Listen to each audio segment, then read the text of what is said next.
Many of the world's largest and rarest wildlife species are said to call Africa home. The organisms have congregated here because the climate is mild and it is close to the equator, which is ideal for their development. The leopard's keen sense of hearing makes it a deadly predator of any land animal that happens to hear it approaching. The baboons, upon realizing that there is an intruder in the colony, congregate in formation in order to get ready for war.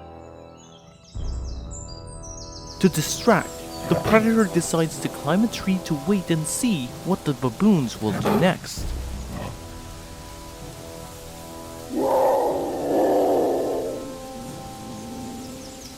It moves across the terrain to see which areas would be ideal shelters. Taking advantage of large leaves, the predator creeps step by step closer to its prey. After patiently waiting for the occupant to take the next step, the leading baboon gently ascends the tree to assess the situation. To back up the leader, some follow behind. The wise choice made by the hunter is to wait in the tree where it can see its prey, as some of the prey would come to it willingly. The leopard's belligerent snarl is meant to impress its rival. The baboons rush in response to the hunter's call, knocking the leopard to the ground when it unexpectedly loses its ability to fight back. The leopard, unwilling to risk losing its prey, leaps up the tree in one bound, seizing the unlucky baboon in its grasp.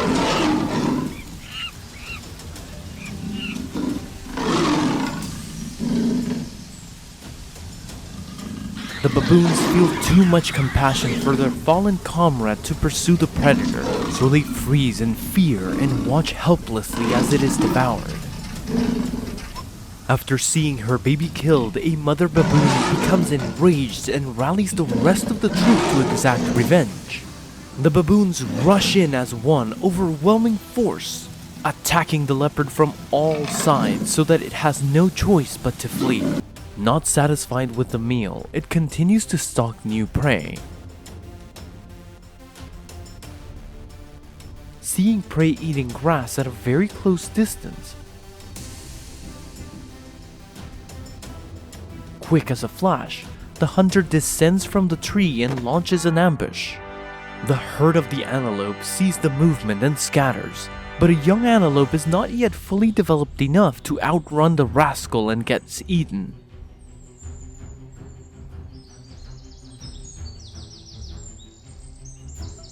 Not just one, the predator turns to attack the others that are watching.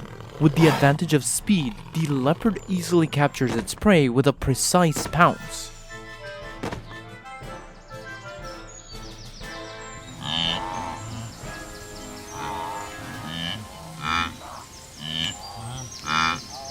Both animals struggle fiercely in a battle for survival, filled with blood and tears. The vulnerable won't have a chance at survival out in the open without adequate protection. Natural laws ensure that the cannibalistic cycle will continue forever. When the hunter sees that the prey is exhausted, it delivers the killing blow by biting the neck, forcing the prey to suffer immensely before dying. The African lizard's physical condition is no match for the leopard, which is a nightmare for terrestrial creatures with an outstanding capacity to catch prey. As it moves, the predator destroys anything small in its path.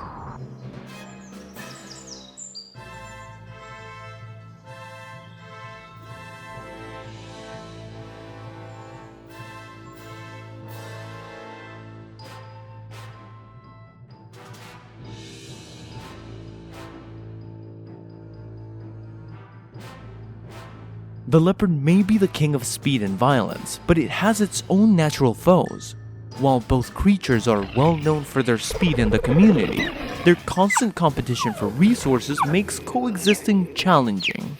As soon as they come face to face, fighting breaks out. The cheetah's lean build and lengthy legs make it easy for it to pursue the leopard over vast distances. The leopard, however, promptly collapses by the side of the road, presumably because of its propensity for tree climbing. Antelopes, being docile herbivores, are understandably wary of the many dangerous predators that frequent their grasslands. The mother antelope and her two young children see a cheetah approaching from a distance and make a hasty getaway, but the antelopes are no match for the cheetah.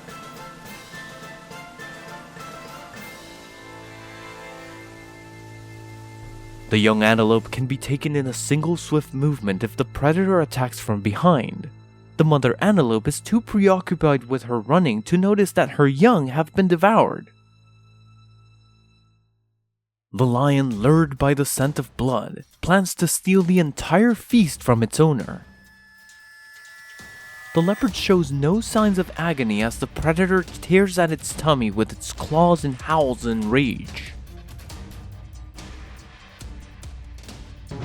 The secret to the success of wild dogs lies in making the most of the power of the collective. They live in groups with high social organization and full of discipline.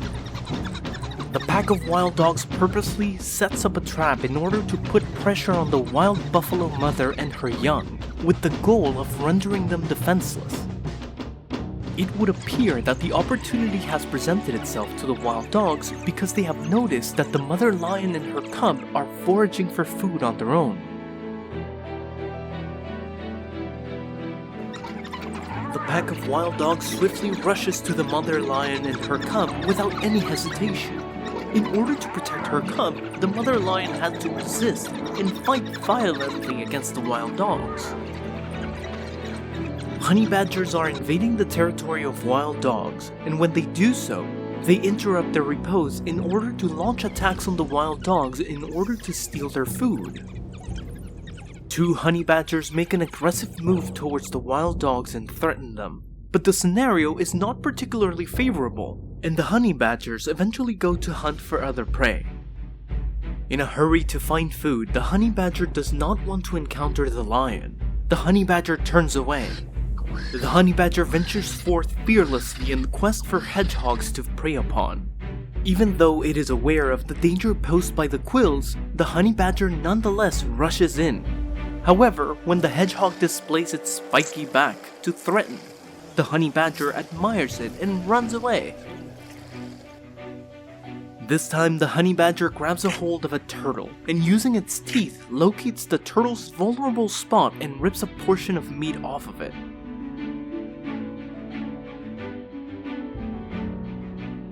The honey badger is resting in a still position. Two inquisitive black-backed jackals appear out of nowhere, completely out of the blue. As a result of the jackal's bite, the python relaxes its hold on the badger to the point that it can be released. The python eventually turns into prey for the honey badger and the jackals. The struggle takes place and the victory is in favor of the honey badger. The baboons in the treetops look down and see wild dogs acting aggressively and encroaching on their territory. In response, the baboons descend to the ground and move closer to the wild dogs so that they might threaten and attack them.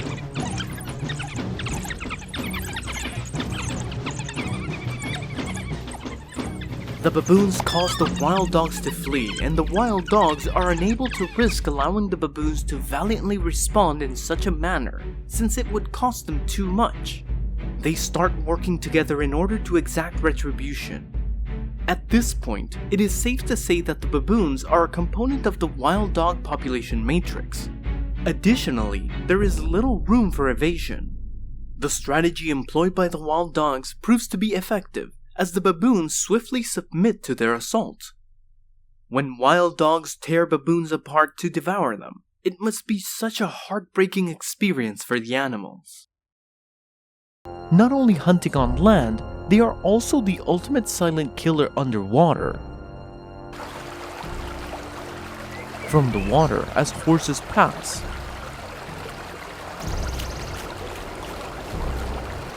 they gnaw at the feet, causing the prey to thrash about in the water. The Komodo dragon's venom has anticoagulant properties that cause the prey to lose physical strength, lose blood, and then die quickly. When the horses witness one of their own being consumed in front of them, they become terrified and flee back to their colony across the river. On the journey back home, there are many fierce eyes staring at them. Suddenly, A hunter emerges from the opposite bank of the river and begins a ferocious pursuit. The horses would undoubtedly make an excellent meal for the creature once it wakes up. The bear is comparatively slow to its chosen prey due to its fat build and short legs. The horses quickly increase their distance and gallop off into the distance.